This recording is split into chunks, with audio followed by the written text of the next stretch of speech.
إذن ينطلق الآن سيداتي وسادتي الشوط الخامس لمسافة 1000 متر، المسافة القصيرة سبرنت، بانطلاقة تجمع 9 من الجياد المستوردة الثيربريت، بانطلاقة سيلتيك مان هو اللي يتصدر السباق من البداية، بينما أبسولوت شامبيون يأتي في المركز الثاني والمركز الثالث. هنالك أيضا نسر، وبينما المركز الرابع ريتاس بوي. إذن حتى الآن المرشح الأول سيلتيك مان الذي انطلق من البوابة الأولى لا يزال هو اللي يتصدر السباق، ثم يأتي في المركز الثاني هنالك أبسولوت شامبيون بالكاب الأصفر، بينما المركز الثالث هنالك أيضا داتش ماستر بيس. فعلا حتى الآن لا زال ممسوك. إذن هنا سيلتيك مان لا زال هو اللي يتصدر السباق، بينما القادم هنالك داتش ماستر بيس بقيادة الفارس أندريا أتزيني، وثم يأتي في المركز الثالث هنالك أيضا أبسولوت شامبيون. إذن هنا أيها المتابعون الكرام داتش ماستر بيس بقيادة الفارس أندريا أتزيني، فعلا ثنائية لاسطبل رمضان. المركز الثالث هنالك أبسولوت شامبيون بازاراتو في المركز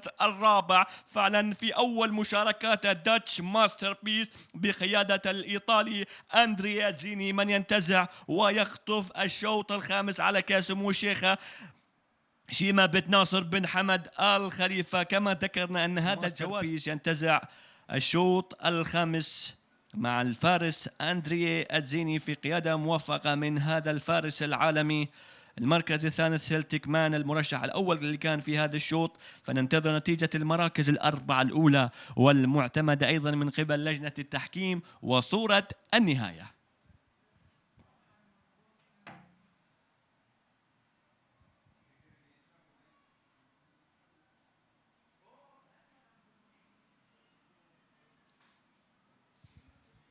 So the result of the race number 5, Her Highness Sheikh Hashima bint Nasser bin Hamad Al Khalifa Cup.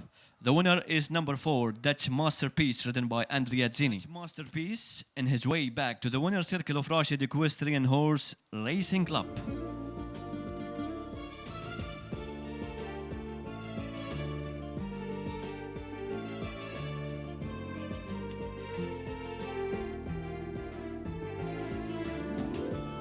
أبو عبد الله،